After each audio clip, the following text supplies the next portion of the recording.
Oh, c'est un peu trop calme ça pour faire du sport, Sacha. Ouais, mais Yannick Noah, c'était quand même un grand sportif. Ça, c'est vrai. Il a gagné Roland Garros en 83 quand même. Et puis avec le sport qu'on va faire là, avec un mal de dos, peut-être qu'il faut y aller en douceur. Ouais, le tennis, c'est pas pour tout de suite, effectivement. Non. Est-ce que, justement, qu'est-ce qu'il faut faire quand on a mal au dos? Alors, tu l'as dit tout à l'heure, Nadia, il faut bouger, rester actif le plus possible. Rester mobile et donc mobiliser le tronc, les bras et les jambes. Surtout pas rester assis couché trop longtemps, ça c'est moins bon.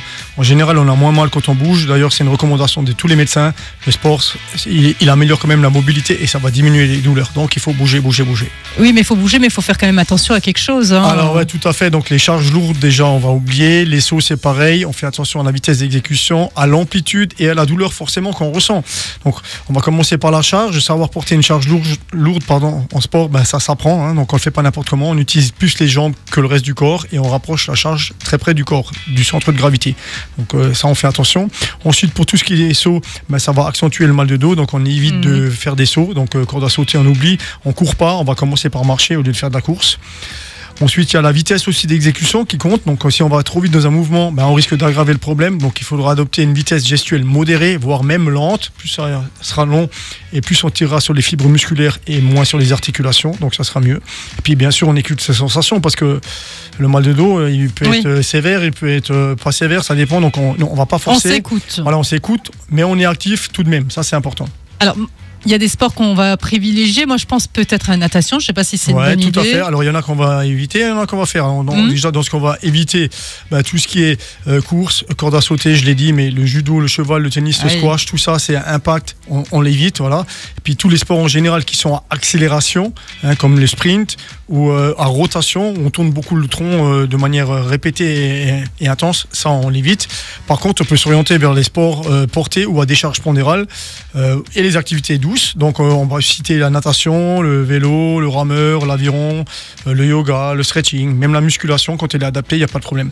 Donc en fonction de vos douleurs et de votre amplitude, donc de la mobilité qu'on a, on pourra ensuite passer à des sports autres comme marche nordique, où là on utilise déjà les bras et les bâtons, les sports de glisse, le tennis de table. Pas tout de suite le tennis, mais le tennis de table, on est plus sur place, on se déplace un peu moins. Et tout dépend toujours de la douleur et de l'amplitude articulaire. Mais moi, ce que je recommande, c'est vraiment un programme personnalisé au départ, parce que c'est beaucoup plus adapté par rapport à vos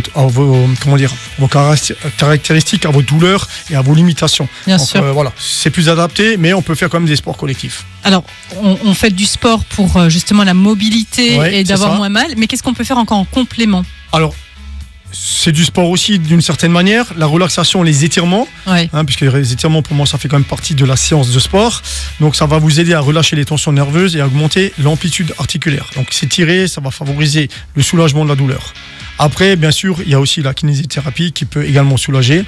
Mais pour vraiment avoir des résultats, il faudra quand même rester actif. Ça, c'est le plus important. Donc, il faut rester sur le canapé actif. Devant la télé, non, ça va amplifier les douleurs. Après la séance, je veux bien, mais il faut rester actif.